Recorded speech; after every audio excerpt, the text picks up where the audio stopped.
পরিষেবা ব্যালটনামূলক ছিল। ক্যাম্পাসে ক্যাম্পাসে নির্বাচনী আমেজ, কোথাও প্রচারণা আবার কোথাও চলছে মনোনয়নপত্র বিতরণ।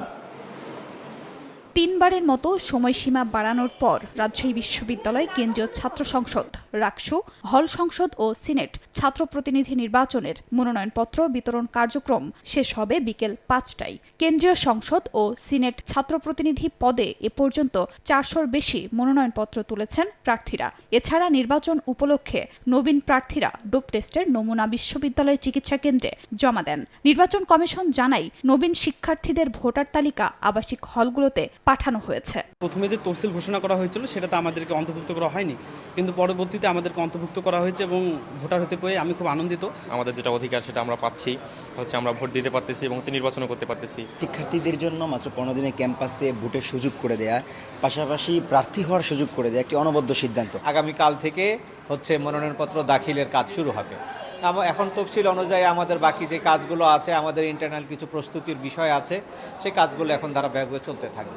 জাকসু নির্বাচনে 5ম দিনের মতো প্রচারণা চালাচ্ছেন প্রার্থীরা। তবে নির্বাচনী আচরণবিধির কারণে একজন প্রার্থী 10-12 জনের বেশি সমর্থক সঙ্গে নিয়ে প্রচারণা চালাতে পারছেন না। এদিকে হল সংসদগুলোতে 102 জন প্রার্থীর কোনো প্রতিদ্বন্দ্বী না থাকায় নির্বাচনী উত্তাপ কিছুটা কম।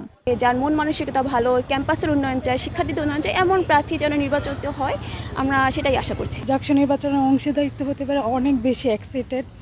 তো প্রার্থী অবশ্যই যোগ্য প্রার্থী চাইবো, যার নেতৃত্ব ক্ষমতা আছে ভালো। বিভিন্ন পয়েন্টে গত 2 দিন থেকে শিক্ষার্থীদের মাঝে নির্বাচনী প্রচারণা চালাচ্ছি।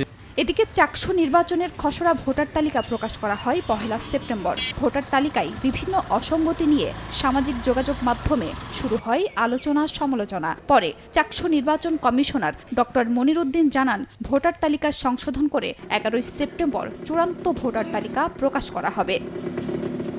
খাদিজা স্বপ্না, সময় সংবাদ।